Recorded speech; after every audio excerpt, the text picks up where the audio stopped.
있기를 바랍니다. 함께 교독하십시다. 제가 먼저 1절을 여러분에게 교독하겠습니다.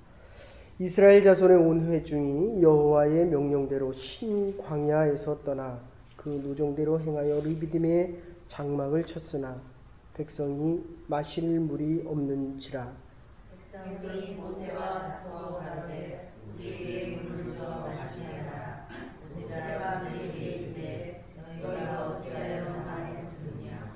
너희가 어찌하여 여호와를 시험하느냐. 거기서 백성이 물에 가라매 그들이 모세를 대하여 원망하여 가로되 당신이 어찌하여 우리를 애굽에서 인도하여 내어서 우리와 우리 자녀와 우리 생축으로 목말라 죽게 하느냐. 모세가 여호와께 부르짖어 가로되 내가 이 백성에게 어떻게 하리이까. 그들이 얼마 아니면 내게 돌진하리이다. 여호와께서 모세에게 이르시되 백성 앞을 지나서 이스라엘 자손들을 데리고 하수를 치던 내 지팡이를 손에 잡고 가라. 내가 와서 호렙산 단성 위에 너를 대하여 서리니 너는 단성으로 치라. 그곳에서 오리나이니 백성이 아니하리라. 모세가 이스라엘 장로의 목전에서 그대로 행하니라. 같이 보십시다. 그가 그곳 이름을 마사라 또는 무리바라 불렀으니 이는 이스라엘 자손이 다투었으며 또는 이들이 여호와를 시험하여 이르기를 여호와께서 무리 중에 계신가 아닌가 하였습니다. 아멘. 뒷부분은 내일 한 번 더 생각하십시다. 반석에서 솟아나오는 생수 하는 말씀입니다. 우리 몸에 대부분이 물입니다. 우리 생명이 떠나면 우리 안에 있는 모든 물이 빠져나오게 됩니다. 피의 90%가 물이고 살의 80%가 물입니다. 뼈의 25%가 물입니다. 생텍쥐베리가 쓴 인간의 대지라고 하는 책에 보면 우리는 물에서 태어나서 물에서 살다가 간다. 그래서 탈레스는 만물의 근원은 물이다 라고 이야기합니다. 그런데 우리가 중요하게 생각해야 할 것은 사막이라서 물이 없는 것이 아니라 물이 없으면 사막화가 됩니다. LA같이 사막 지역에다가 물을 갖다 부으니까 오아시스가 됩니다. 이스라엘과 같이 다 황폐화된 사막에다 물을 갖다 부으니까 푸른 생명들이 솟아납니다. 지금 이스라엘 백성들이 우리가 14장, 15장, 16장 기억하실지 모르겠지만 이 14장에 보시면 하나님의 보이지 않는 손이 작용합니다. 오늘 아침에 새벽에 이 자리를 찾으면서 참 그런 생각을 했습니다. 살아있다는 것이 이렇게 소중하구나. 그리고 돌아갈 곳이 있다. 그 아버지 품으로 우리가 다시 갈 곳이 있다. 구원이 없어서 하나님을 알지 못하는 분들이 이 세상을 떠날 때 얼마나 두려워할까.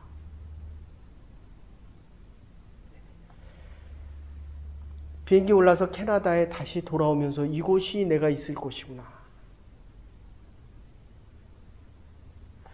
하나님이 우리에게 생명을 주시는 동안만 살다가 본향으로 돌아가는 것입니다. 이곳이 본향이 아닙니다. 우리 만나에서 기억하시겠지만 하늘이 열려 있는 것입니다. 하나님의 은혜, 이게 만납니다. 저와 여러분들이 오늘 예배를 마치고 집으로 돌아가면 식사를 합니다. 생명이 있어야 먹을 수 있습니다. 먹으면서 이게 뭐냐?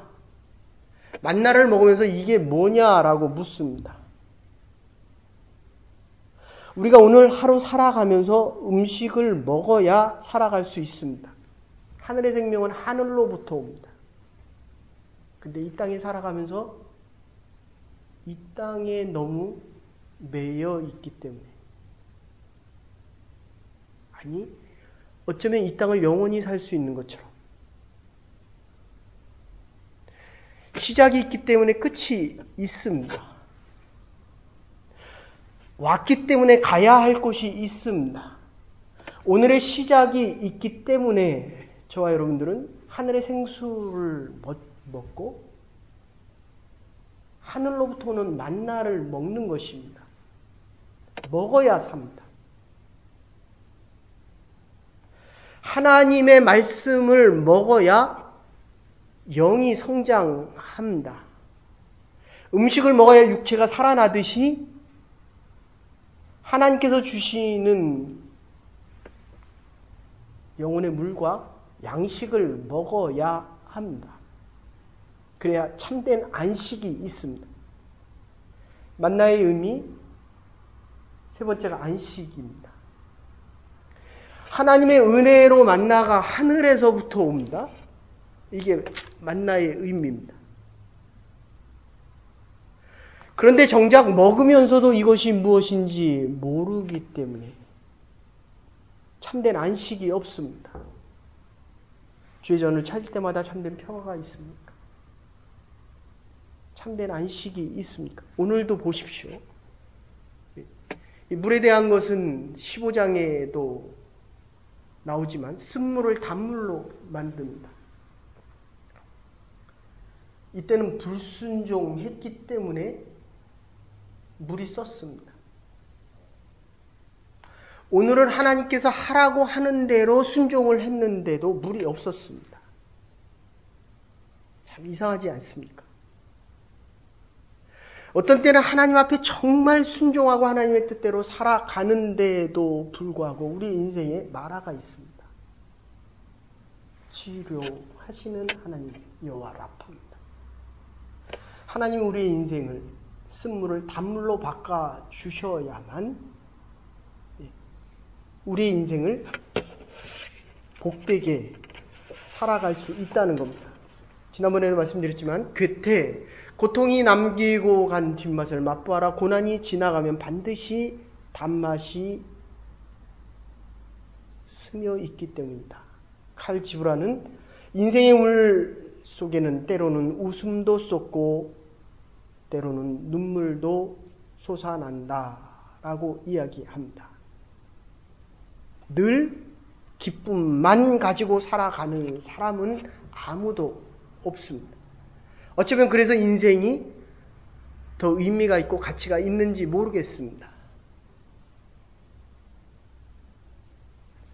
쓴물이 날 때도 있지만 쓴물이 변하여 단물이 날 때도 있다는 것입니다. 여호와 라파, 저와 여러분의 인생을 치유해 주시는 하나님. 그래서 16장에서 보이지 않는 하나님의 손이 14장에 나타나고 15장 치료하시는 하나님이 계셨다고 한다면 16장 바로 이 만나의 의미, 하나님의 은혜 속에 참된 안식을 누리고 생명을 공급해 주시는 여호와 하나님. 오늘 좀 더 구체적으로 공급하시는 하나님에 대해서 이야기하고 있습니다. 만나 기억하십니까? 많이 거뒀습니다. 그런데 그 다음날 보면 그 다음날 일하지 않기 위해서 많이 거뒀음에도 불구하고 많이 거둔 자 썩었습니다. 자, 이게 우리가 살아갈 수 있는 하나님이 주신 정말 큰 축복인 것 같습니다. 세상에 속한 사람들은 세상에 많은 것을 쌓아둡니다. 그런데 그것은 썩은 것입니다. 썩은 줄도 모르고 살아갑니다. 많이 쌓고 큰 힘과 높은 권력을 가지면 이 땅에서 영원하게 살아갈 수 있으리라고 생각을 하는데 보면 썩은 권력입니다. 우리의 생명을 조금도 연장시킬 수 없습니다. 그러기에 우리는 하늘에 속한 자들로 살아가야 합니다. 이거를 균열하. 있는 자가 없는 자에게 책임을 진다. 하나님이 우리에게 많은 것을 주신 이유는 16장에서 했던 이야기입니다. 많이 거둔 자도 남지 않고 적게 거둔 자도 모자르지 않더라. 얼마나 큰 축복입니까? 이걸 자족이다. 바울은 바꿔서 자족으로 표현합니다. 하나님께서 주시는 이 생수, 잠깐 한 절 찾아보십시다. 오늘 우리가 이 17장에서 생각할 수 있는 것은 하나님께서 만나로 공급해 주셨을 때 참된 안식을 누리는 자들, 하나님께 순종을 했음에도 불구하고 지금 문제가 발생하고 있다는 것입니다. 요한복음 19장에 보면 뭐라고 얘기합니까? 예수님께서 십자가에 달려 돌아가시면서 내가 목이 마르다. 저들의 죄를 용서하여 주시옵소서. 네가 오늘 나와 함께 낙원에 있을지어다. 나의 모친을 부탁하나이다. 이게 참 인간이 어머니가 살아계실 때는 이게 당연하게 들었습니다. 정말 떠나고 나면 고합니다. 누가 이제 저를 위해서 기도하겠습니까? 그러니까 여러분의 자녀들이 아무리 성숙하고 성장을 해도 내가 기도하지 못하면 이 영적인 물과 양식을 먹지 못하면 이것은 고합니다.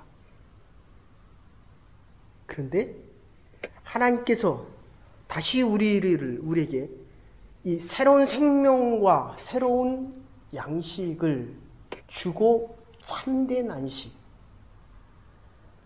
이거는 시작을 의미합니다. 주일이, 안식일이 시작입니다. 일주일의 시작입니다.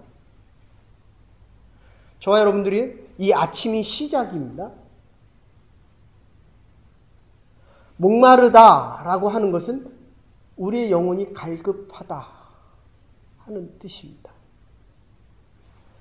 그래서 지금 똑같은 물이 없는 목마름을 당했음에도 불구하고 지금 앞에서는 불순종으로 인한 목마름이었다고 한다면 순종함에도 불구하고 목마름이었다고 한다면 똑같은 두 가지 문제가 생겼을 때 원망하고 불평하는 자들이 있는가 하면 하나님 앞에 더 나와 무릎을 꿇는 자들이 있다는 것입니다. 그래서 문제가 발생합니다. 문제의 초점은 백성이 물에 가라게 되었다는 것입니다. 오늘 3절 말씀입니다. 요한복음 19장 28절에도 예수님께서 목마르다라고 이야기하고 누가복음 16장에도 나사로와 부자의 사건을 보면 목이 말라 한 방울의 물을 구하는 장면이 나옵니다. 그런데 이 물이 목마름에 대한 이 반응은 2절에 보시면 백성이 모세와 다투어 가로되, 여러분 지금 한국에서는 이 SARS 때문에 죄송합니다. 메르스 때문에 모든 병원이 계속 파업을 합니다. 복균자들이 자기가 복균자다라고 얘기하지 않고 감추고 돌아다녔습니다. 특히 14번 같은 경우는 삼성병원에서 78명, 70여 명 정도의 모두 150명 정도가 발병을 했다고 한다면 74명 정도가 이 14번 삼성병원에서 생긴 사람들입니다. 그걸 감춥니다. 좀 적당한 비유일지는 모르겠지만 여러분들 이 죄는 자꾸 감추고 싶어 합니다. 지금 두 가지입니다. 메르스하고 가뭄 때문에 우리 조국이 어려움을 겪고 있습니다. 다 누구에게 갑니까? 대통령에게 갑니다.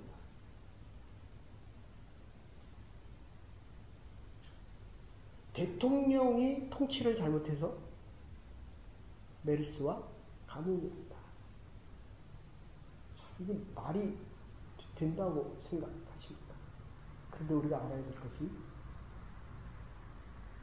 고난과 어려움이 닥치면 지도자는 반드시 원망을 받게 되었습니다.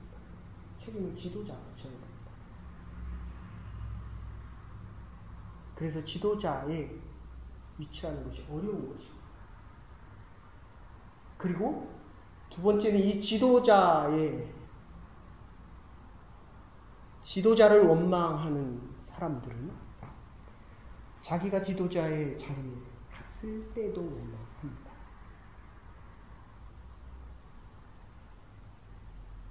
그런데 이것은 하나님께 있는 일들이었습니다. 오늘 못한 거 내일 하십시다. 그래서 하나님께서 이 사건을 허락하신 이유는 간단합니다. 하나님을 절대적으로 의지하라는 것입니다. 인생에 가뭄이 있습니까? 하나님 앞에 더 나올 수 있는 기회가 되셔야 합니다. 고통스러운 환경과 여건에 처할 때마다 하나님을 더욱더 온전히 의지할 수 있어야 됩니다. 고린도전서 10장 1절에 4절에 보시면 오늘 모세가 지팡이로 반석을 치는 장면이 나옵니다. 그러자 반석이 터져서 생수가 쏟아져 나오는 장면이 나옵니다. 반석은 곧 그리스도다. 호렙산의 그 반석은 곧 그리스도다라고 말씀하십니다. 그래서 6절에 보시면 반석 위에 누가 설 수 있느냐, 이 치라고 하는 말이 이사야 53장 4절의 단어와 똑같습니다. 실로 우리의 질고를 지고 우리의 슬픔을 당하였거늘 우리는 생각하기를 그는 징벌받아서 하나님께 맞으며, 이 맞으며와 치었다는 말이 같은 동일어로 사용되어집니다. 그리고 우리는 나음을 얻었다라고 이야기합니다. 이 샘물은 은혜의 샘물입니다. 에베소서 2장 8절에서 9절에 보시면 너희가 은혜를 인하여 믿음으로 말미암아 구원을 얻었나니 이것이 너희에게 난 것이 아니요 하나님의 선물이라 행위에 난 것이 아니니. 둘째로 이 샘물은 풍성한 샘물이었습니다. 시편 105편 41절에 보시면 반석을 가르신 즉 물이 흘러나서 마른 땅의 강같이 흘렀으며 쏟아져 나왔다. 영어 성경에 이렇게 얘기합니다. 것이 아웃입니다. 하나님의 은혜는 나오되 조금 나오는 것이 아니라 펄펄 흘러 넘치는 장면을 이야기합니다. 세 번째로 우리는 반드시 마셔야 되는 생명의 샘물입니다. 오늘도 주께서 주시는 이 생명의 샘물을 마십시다. 하나님의 은혜에 장중에 살아가는 우리의 인생이 될 것입니다. 늘 우리의 삶이, 우리의 자녀들이 하나님의 교회가 하나님의 은혜 속에 풍성하게 넘쳐흘러 이 은혜 안에 살아갈 수 있는 생명 되신 예수 그리스도의 생수로 살아갈 수 있는 하나님의 교회와 여러분의 가정과 여러분의 자녀가 될 수 있기를 주의 이름으로 축원합니다. 이제는 교회 머리 되신 우리 주 예수 그리스도의 극진하신 은혜와 하나님의 무한하신 사랑과 성령의 감화 감동 교통하심이 은혜에 만나 은혜의 생수를 마시고 영원히 하나님의 생명 안에 남은 여생 살아가기로 결단하는 부름받은 주의 백성들과 하나님의 교회와 우리의 가정 위에 이제로부터 영원토록 함께 하시옵기를 축원하옵나이다. 아멘. 오늘도